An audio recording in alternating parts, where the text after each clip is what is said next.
Então vamos fazer agora um exemplo numérico de como é a força que surge quando temos duas correntes em dois condutores, dado um certo arranjo, uma certa configuração espacial.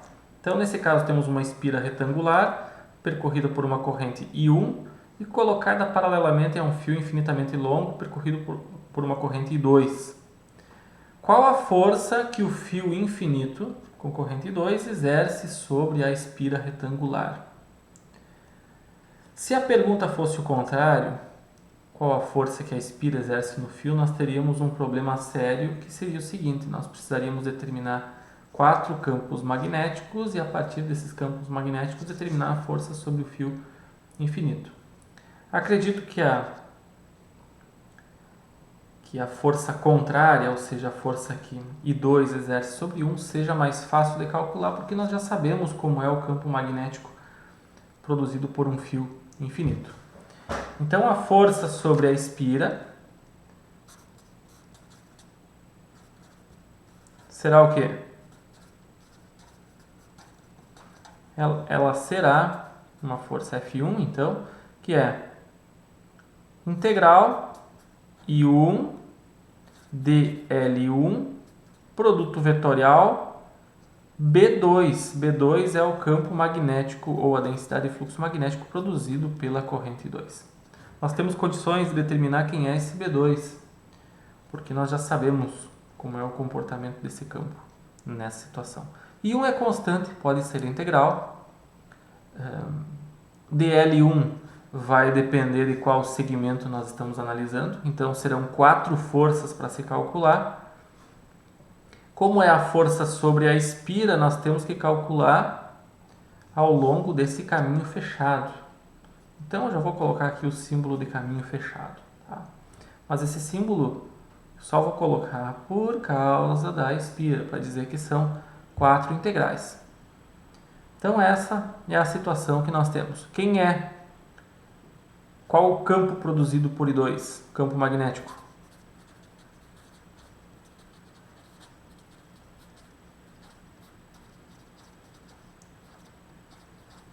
O campo magnético produzido por I2 é, já colocando direto a densidade de fluxo magnético, μ0 vezes H. Eu vou chamar aqui de B2 e H2. Então, fica μ0. Campo produzido pelo fio infinito a uma certa distância, ρ é corrente I2 sobre 2π a distância ρ, direção a φ. Esse é o valor em Tesla da densidade de fluxo magnético a uma certa distância ρ do fio. Isso significa que diferentes segmentos da espira 1 sofrerão diferentes forças, dependendo do seu arranjo no espaço, depende de como isso está posicionado no espaço. Então vamos lá, vamos calcular as 4 forças. As forças sobre os segmentos 1, 2, 3 e 4. Qual é a força sobre o segmento 1? De que forma nós calculamos? A força sobre o segmento 1 será integral I1 dL1 vetorial B2. Qual dL1? É um dz a z. B2 é conhecido e tem direção a φ. Então, temos aqui I1 é constante, pode ser integral. I1 integral de z a z, produto vetorial μ0 I2 sobre 2π ρ, direção a φ. Temos um produto vetorial de dois vetores perpendiculares. Qual o valor de ρ? Ao longo dessa trajetória, ρ é constante. E é essa distância L aqui. Então, isso simplifica um pouco o nosso cálculo. Mas precisamos ainda calcular esse produto vetorial para ver em que direção isso vai ficar. Então, vamos lá. Qual é a direção? Bom, primeiro calculando o produto vetorial de Z a Z, produto vetorial μ0 e 2 sobre 2π ρ a φ. Isso tem como resultado, em coordenadas cilíndricas, produto vetorial, primeira linha, a ρ, a φ e a z são os vetores unitários. Segunda linha, componentes do primeiro vetor, então aqui fica dz. Terceira linha, componentes do segundo vetor, μ0 e 2 sobre 2π ρ. Vou estender duas colunas para calcularmos esse produto vetorial.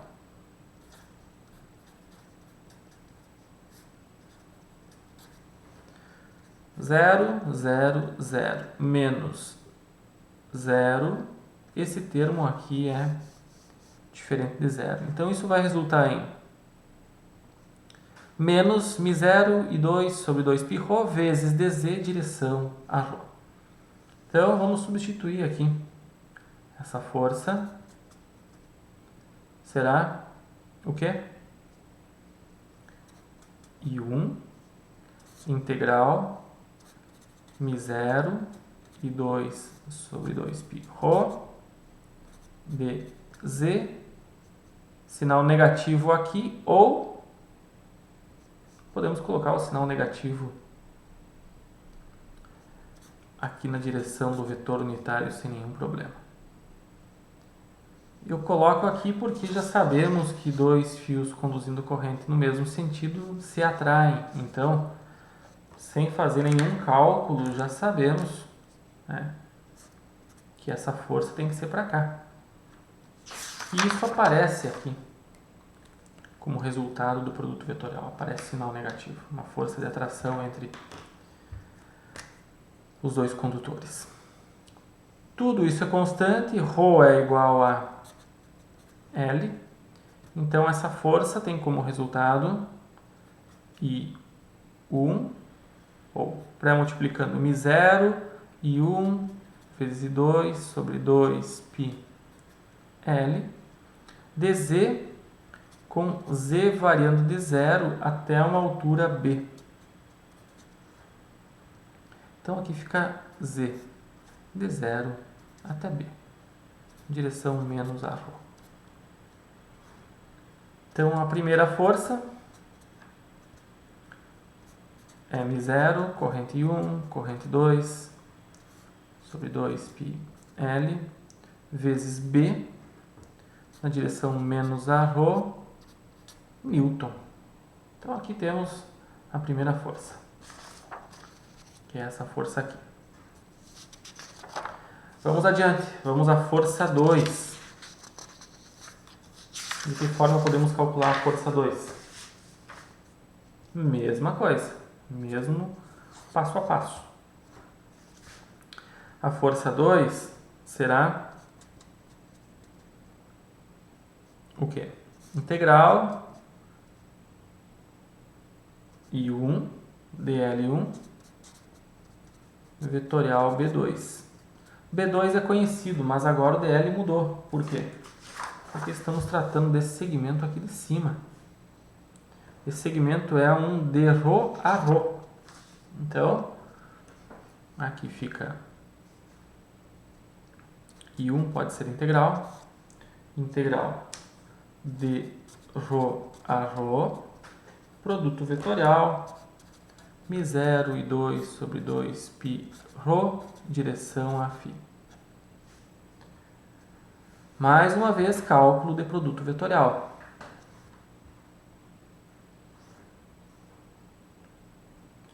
Esse produto vetorial de ρ a ρ vetorial μ0 e 2 sobre 2πρ tem como resultado, primeira linha, vetores unitários, segunda linha, componentes do primeiro vetor, terceira linha, componentes do segundo vetor. Aqui faltou a φ. Então aqui fica μ0 e 2 sobre 2πρ. Estendendo duas colunas para facilitar o cálculo.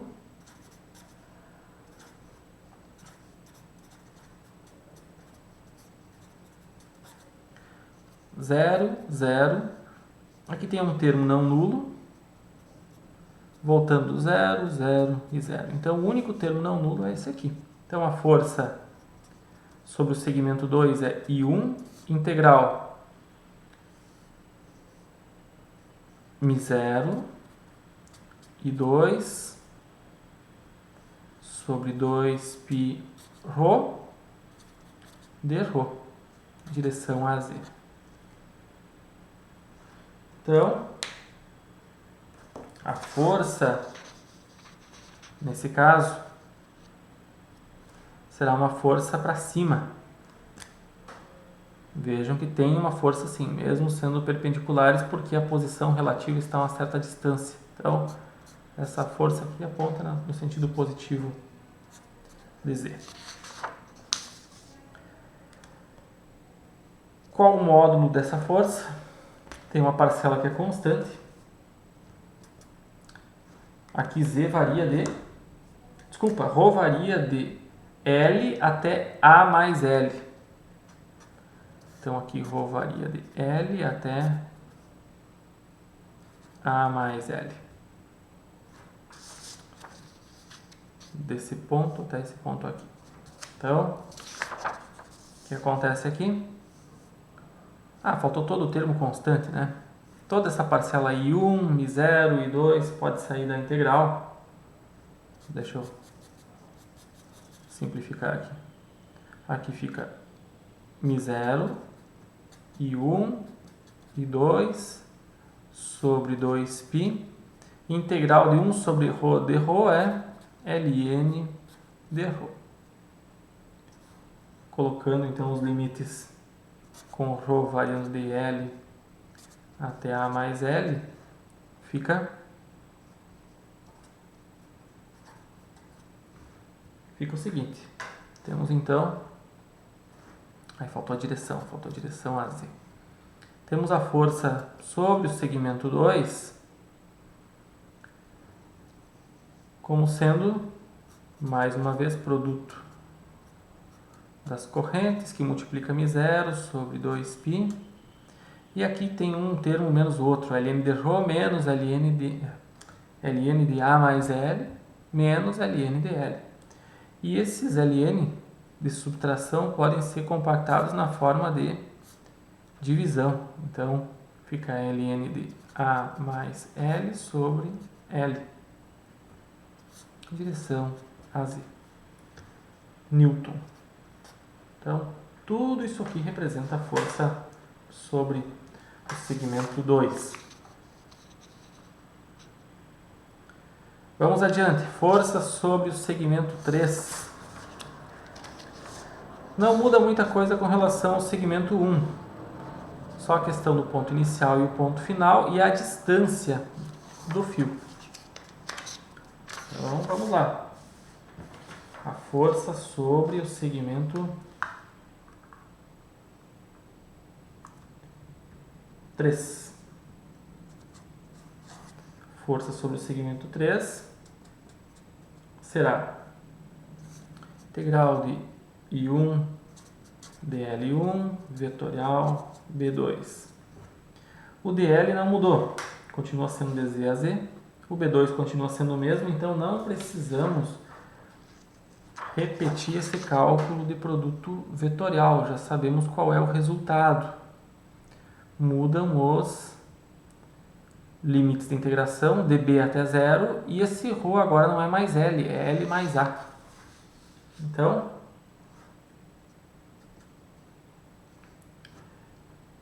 Vou colocar aqui pelo menos essa parcela dz a z, produto vetorial μ0 e 2 sobre 2πρ, direção a φ. Então isso já tem como resultado a força sobre o segmento 3 será I1 integral com z variando dB até 0, μ0 e 2 sobre 2πρ dz, direção a ρ. O sinal negativo pode vir tanto aqui quanto aqui na frente. Eu vou deixar aqui na frente porque ele vai desaparecer, vai ficar um sinal positivo devido ao cálculo da integral. Então, aqui ρ agora é A mais L. E o resultado fica menos μ0 e 1 e 2 sobre 2π A mais L. Resultado da integral fica z dB até 0. Então, como isso aqui vai ficar negativo, fica menos b, o menos com esse menos desaparece. Então, a força 3 é mais μ0 e 1 e 2 b sobre 2π A mais L. Direção a ρ. É uma força positiva? É esperado porque nós temos correntes em sentidos contrários. I2 é contrária a I1, então as forças são de repulsão. Então a força que essa corrente I2 produz em I1 é para lá, para fora. Falta a última força, ela é para cima ou para baixo. Se nós repetirmos todos os cálculos feitos até agora para a força 4, teremos o seguinte, teremos um resultado parecido com o da força 2, a dedução é praticamente igual. Então a força 4 será integral de I1, dL1, vetorial B2 ao longo do caminho 4. Seguindo todo esse passo a passo, o produto vetorial será o mesmo, mudam os limites de integração, e mudando os limites de integração fica simplesmente ln de L menos ln de A mais L. Na hora de juntar, fazer a soma de 2 ln, vai dar um ln de 1 que vai dar 0. Então a soma das forças 2 e 4 são 0. Então, essa integral aqui vai produzir uma força que não precisamos nem calcular, é μ0, corrente I1, corrente I2, sobre 2π, ln, L sobre A mais L. Ou se trocarem o sinal dos dois lados, troca o sinal aqui, inverte o expoente, troca o sinal fora, fica também a mesma coisa, né? Então eu vou colocar o sinal negativo aqui fora, e então a força 2 é igual a menos a força 4. Isso significa que nesse nosso arranjo as forças acabam se cancelando, porque elas têm módulos iguais. A força 2 e força 4 são do mesmo módulo. Aqui eu não coloquei em escala, mas a força 1 é maior que a força 3. Como se verifica isso? A partir, então, da análise de cada uma das forças separadamente. Aqui o denominador é 2πL, na força 3 o denominador é 2πA mais L. Então, o denominador maior implica em força menor. Então, o resultado disso tudo, qual é a força total que atua sobre essa espira devido a uma corrente em um fio infinito? A força total é a soma das forças. Eu vou colocar aqui só a força 1 e a força 4, a força 3, desculpa, porque a força 2 e a força 4 se cancelam. Então a força 1 é μ0, corrente I1, corrente I2, B, sobre 2πL, direção menos a ρ, mais a força 3, que é μ0, corrente I1, corrente I2, B, sobre 2π A mais L, direção a ρ. Vou colocar aqui força 2 igual a menos força 4. Então elas acabam se cancelando. Aqui podemos colocar alguns termos em evidência. Então a força que surge sobre a espira é μ0, I1, I2, B sobre 2π. Aqui surge um termo 1 sobre L e aqui um termo negativo. Eu vou colocar o negativo aqui, depois mantenho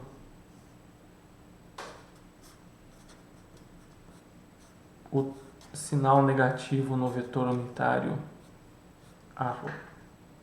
Então essa é a força em Newton. Como o denominador aqui é maior, esse termo entre colchetes fica positivo e o sinal é negativo. Então, qual é a tendência dessa espira com uma corrente I1 passando por ela, na presença da corrente I2? A tendência, a força final, faz com que ela tenda a se aproximar. Essa é a força resultante. Então, se abandonarmos essa espira de corrente na presença desse campo magnético, ela vai se aproximar até encostar. Isso é o efeito esperado. É um princípio, digamos assim, de um motor linear. Motor como uma ideia de conversão de energia elétrica em energia mecânica, né? Se essa espira for livre para se movimentar, ela vai adquirir uma certa energia cinética ao longo desse movimento. Então, vejam que o campo magnético produzido por I2 é um campo magnético desse formato, entra nesse lado da página, sai desse outro lado. O campo magnético produzido por essa espira é apontando para dentro no interior, apontando para fora em toda a parte externa. E a interação desses dois campos produz essa força. Aqui, mais uma vez, se quisermos uma força maior, basta aumentarmos as correntes I1 ou I2. Se aumentarmos o número de voltas colocarmos uma bobina aqui com N espiras, nós já estamos multiplicando N aqui no valor da força. E enfim, basta analisarmos graficamente aqui se tem então algumas relações interessantes, né? Quanto menor a distância, maior a força, e assim por diante. Então espero que vocês tenham compreendido esse exemplo numérico, como se resolve o cálculo de forças de interação magnéticas entre dois elementos de corrente. Isso pode ser estendido para qualquer arranjo. Por exemplo, se fossem duas espiras retangulares, teríamos que calcular campo magnético de cada um dos lados dessa espira retangular 2, digamos, e aplicar o cálculo desse campo magnético à espira retangular 1. Isso resultaria em 16 integrais, seriam 4 vezes 4 integrais. Então os problemas podem se tornar bem complexos, dependendo do arranjo que essas correntes têm no espaço. Essas forças não são necessariamente só de atração ou repulsão, porque se nós invertermos o sentido da corrente I1, nós podemos também criar uma força de repulsão. Essas forças também podem ser capazes de torcer, de girar espiras no espaço. E é isso que nós vamos ver a seguir. Como surge o torque? Como surge a tendência ao movimento circular quando nós temos distribuições de corrente no espaço? Esse sim é o princípio do motor, o princípio de funcionamento de um motor rotativo.